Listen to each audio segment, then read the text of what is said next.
Hello friends, welcome to my channel Joy Technicals and News. আজি আপোনালোক যিসকল ডিব্ৰুগড় বিশ্ববিদ্যালয়ৰ অধীনত BA BSc BComৰ যিসকল ছাত্ৰ-ছাত্ৰী আছে আসলে ফাৰ্ষ্ট থাৰ্ড বা ফিফথ সকলোবিলাক ছাত্ৰ-ছাত্ৰীৰ কাৰণে এটা ইনফৰমেশ্যন বা এটা আসলতে আৰ্জেন্ট নোটিছ ডিব্ৰুগড় বিশ্ববিদ্যালয়ৰ ফালৰ পৰা যেহেতু দিছে আৰু কালিয়ে যেহেতু এটা নটিফিকেশ্যন আহিছিল আৰু সেই কালিৰ নটিফিকেশ্যনটো মই আপোনালোকক বৰ্ণনা কৰিছিলোঁ সো তাত হয়তো আপোনালোকে বহুতেই বুজি পোৱা নাছিল বস্তুবিলাকক সো আজি আপোনালোকক ক্লিয়াৰলি আসলতে এই ভিডিঅ'টো মই আপোনালোকৰ কাৰণে বনাইছোঁ য'ত আপোনালোকে হয়তো গমে পাইছে যে সকলোবিলাক ছাত্ৰ-ছাত্ৰী আসলতে যি স্কলাৰশ্বিপ যদি স্কলাৰশ্বিপ আসলতে যেটো ফি ৱেভাৰ পাবৰ কাৰণে বা আপোনালোকৰ বিভিন্ন ধৰণৰ যিবিলাক স্কলাৰশ্বিপ আছে ফি ৱেভাৰে হওক বুকৰ কাৰণে হওক বা আপোনালোকৰ বিভিন্ন যিবিলাক আছে হেতু পাবৰ কাৰণে আসলতে যেটো সমৰ্থ পৰ্টেল সেই সমৰ্থ পৰ্টেলত আপোনালোকে ৰেজিষ্টাৰ কৰিব লাগিব বা সমৰ্থ পৰ্টেলত আপোনালোকে এই গোটেই প্ৰচেছটোৰ কাৰণে এপ্লাই কৰিব লাগিব সো এপ্লাই কৰিবৰ কাৰণে যেটো নটিফিকেশ্যন আহিছে হেতু আপোনালোকক ইতিমধ্যে দেখুৱাইছো আৰু ইয়াৰ আপোনালোকৰ যেটো নটিফিকেশ্যন এটো যদি আপোনালোকে চাই তেতিয়াহলে আপোনালোকে গম পাব যে ডিব্ৰুগড় ইউনিভাৰ্সিটিৰ আন্ডাৰত যিসকল ছাত্ৰ-ছাত্ৰী আসলতে ফি ৱেভাৰে হওক বা মেছ ডিউজ গ্ৰান্ট হওক বা মোবিলিটি গ্ৰান্ট হওক বা কিতাবৰ কাৰণে কিবা হওক হেখিনি যদি পাব বিচাৰে তেতিয়াহলে আপোনালোকে সমৰ্থ ষ্টুডেন্ট পৰ্টেলত আপোনালোকে এপ্লাই কৰিব লাগিব আৰু তাক এপ্লাই কৰাৰ যেটো লাষ্ট ডেট হেতু হৈছে 18 জানুৱাৰী 2024 সো 18 তাৰিখলৈকেহে আছে গতিকে আপোনালোকে অতি সোনকালে এপ্লাই কৰক এপ্লাই কৰিবৰ কাৰণে আপোনালোকে যাব লাগিব প্ৰথমতে সমৰ্থ পৰ্টেলৰ যেটো অফিচিয়েল ৱেবসাইট আছে http://assam.samarth.edu.in এই ৱেবসাইটটো যাব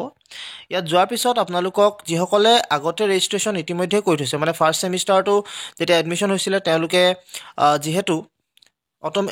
ইতিমধ্যে তেওঁলোকে আসলতে সমৰ্থ পৰ্টেলৰ থ্ৰুদি তেওঁলোকে ৰেজিষ্ট্ৰেচন কৰি থৈছিল সো তেওঁলোকৰ যদি ৰেজিষ্ট্ৰেচন আছে তেওঁলোকে ইউজাৰ নেম আৰু পাছৱৰ্ড তেওঁলোকৰ আগৰ যেটো ইউজাৰ নেম আৰু পাছৱৰ্ড হেতু দিব পাৰে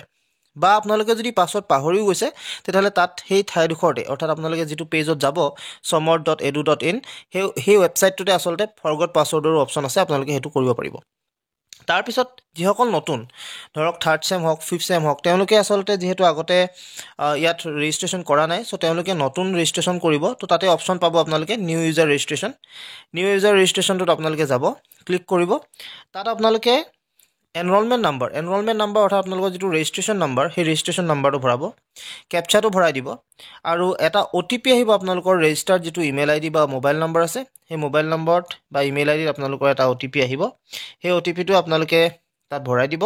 তাৰ পিছত এটা পাছৱৰ্ড আপোনালোকে ক্ৰিয়েট কৰিব ধুনিয়াকৈ সেই পাছৱৰ্ডটো ষ্ট্ৰং হ'ব লাগে হেবিলাক কৰাৰ পিছত আপোনালোকে তাত ৰেজিষ্টাৰত ক্লিক কৰিব মই দেখুৱাই দিছো গোটেই প্ৰচেছটো দেখুৱাব চেষ্টা কৰিছো অকনমানকে সো এটো হৈছে আপোনালোকৰ যেটো পেজ আৰু ইয়াত আপোনালোকে যদি চাই ৰেজিষ্টাৰ কৰিবৰ কাৰণে ইয়াত আপোনালোকক ইনষ্ট্ৰাকচন কিছুমান দিছে প্ৰথমতে কৈছে enter your roll number in enrollment roll number input box আপোনালোকে ৰেজিষ্ট্ৰেচন নম্বৰ লগাব পাৰে লিখিব পাৰে বা ৰোল নাম্বাৰটো দিব পাৰে ক্যাপচাটো আপোনালোকে ভৰাব লাগিব যেটো স্ক্ৰিনত আপোনালোকক দেখাই থাকিব তাৰপিছত ৰেজিষ্টাৰ বাটনত ক্লিক কৰিব ক্লিক কৰাৰ পিছত আফটাৰ কমপ্লিটিং ষ্টেপ 1 to 4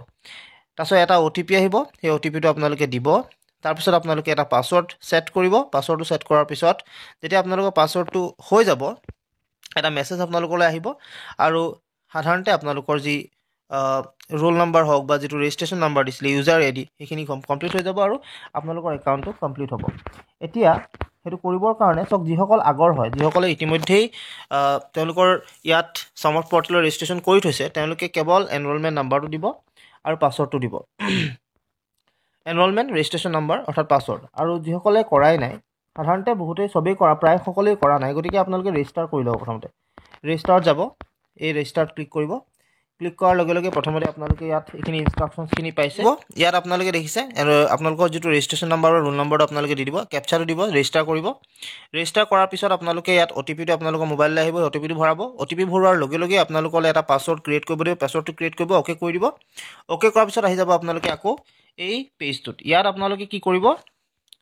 এই পেজটোত যেটো আছে ইয়াত আপোনালোকে যেটো এনৰোলমেন্ট নাম্বাৰ ভৰাইছিলে হেতু ভৰাব আৰু পাছৱৰ্ড যেটো আপোনালোকে নিজে বনাইছিলে এই পাছৱৰ্ডটো দিব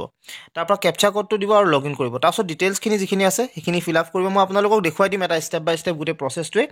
সো আপোনালোকে সোনকালে কৰি লওক যিসকলে যদি কিবা জানিব লগা থাকে আপোনালোকে জনাব মই নিশ্চয় আপোনালোকক আগবঢ়াবলৈ চেষ্টা কৰিম সকলোবিলাক সবিশেষ